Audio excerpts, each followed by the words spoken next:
Une zone humide? Qu'est-ce que c'est? Les zones humides sont désignées de manière générale par les milieux où l'eau est le principal facteur qui contrôle le milieu naturel ainsi que la vie animale et végétale associée. Mais qu'est-ce que ça veut dire tout ça? Pour faire simple, une zone humide est un endroit artificiel ou naturel qui est inondé ou gorgé d'eau de manière temporaire ou permanente. Et de ce fait, la flore et la faune qui se trouvent en ces lieux est variée et spécifique. Comment pouvons-nous identifier les zones humides?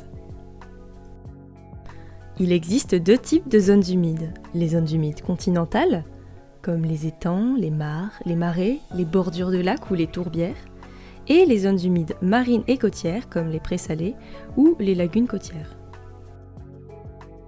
Ces zones sont-elles protégées? La Convention relative aux zones humides d'importance internationale, ou Ramsar, est un statut de protection accordé par l'Europe. Elle permet la conservation du milieu et de ses espèces. Dans ces zones humides, une est particulière, les marais. Ce sont des milieux d'origine anthropique caractérisés par une gestion et un entretien spécifiques, afin de conserver leur caractère humide et leur qualité.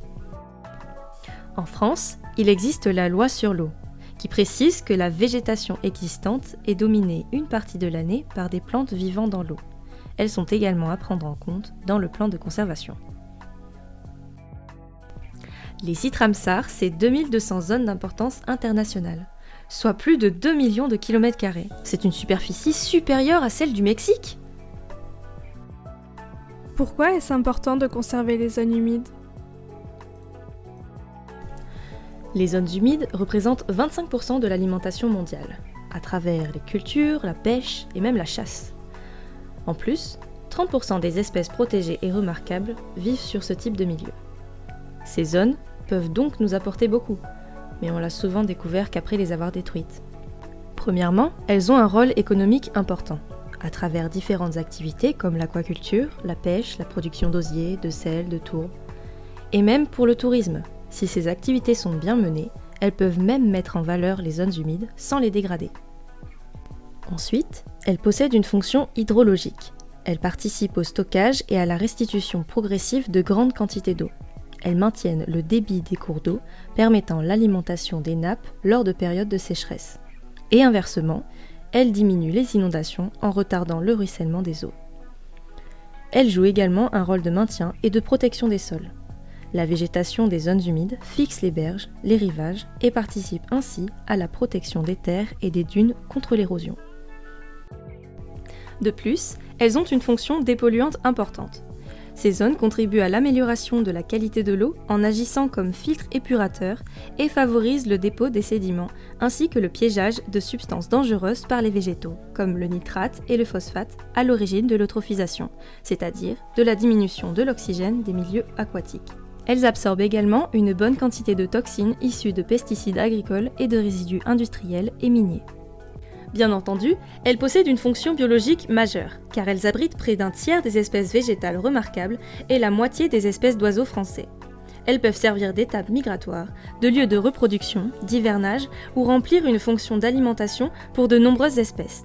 Elles ont donc une productivité biologique très élevée. Elles interagissent également avec le climat en influençant localement par des phénomènes d'évapotranspiration qui modèrent les effets de sécheresse et restaurent l'eau des nappes phréatiques. De même, elles relâchent de l'air humide qui refroidit naturellement et atténue les îlots de chaleur urbains.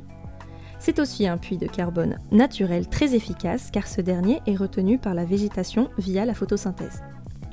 De plus, à condition qu'elles ne soient pas dégradées, les tourbières jouent un rôle primordial. La transformation progressive de végétation en tourbe accumule pendant des milliers d'années des quantités importantes de carbone. À l'échelle mondiale, les tourbières recouvrent 3% de la surface terrestre, mais stockent 2 fois plus de carbone que les forêts qui couvrent 30% de surface terrestre. Pour finir, c'est un bon support scientifique et pédagogique pour la prise de conscience de la diversité, de la dynamique et du fonctionnement des écosystèmes. Elles servent par exemple à l'étude des pollens et des spores accumulés dans le milieu. En effet, ces terrains pauvres en oxygène et acide n'ont pas permis aux micro-organismes de se décomposer et offrent ainsi aux scientifiques des archives à décrypter concernant la flore et le climat des temps passés. Y en a-t-il beaucoup? À vrai dire, pas vraiment. Elle couvre environ 2,6% de la planète et 3% du territoire français, mais elle joue un rôle très important. Malheureusement, depuis 100 ans, plus de 64% de ces zones ont été asséchées ou perdues. Qu'est-ce qui cause leur disparition?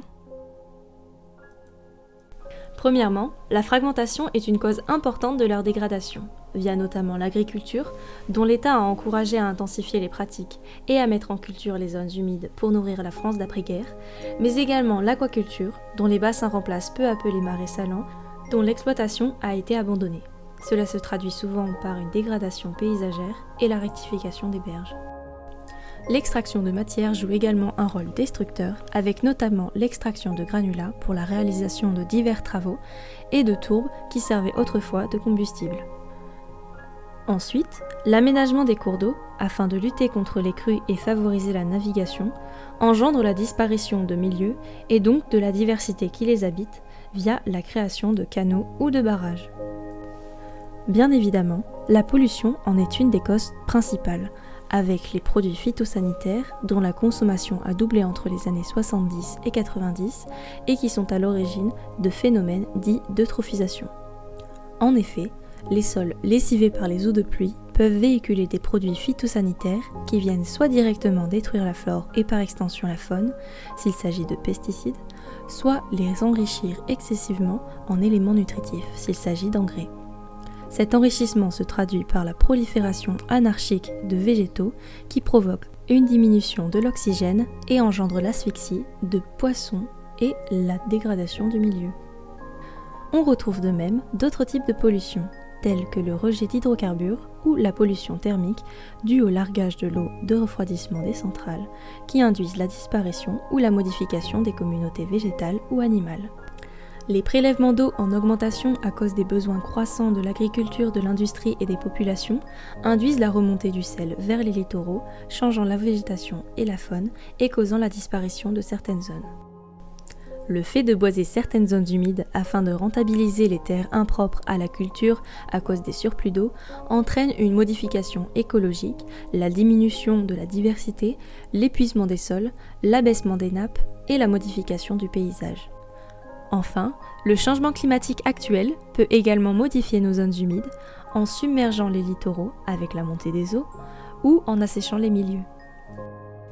Donc, si j'ai bien compris, les actions de l'homme défavorisent les zones humides qui petit à petit subissent des pertes de végétation, de faune, voire même disparaissent.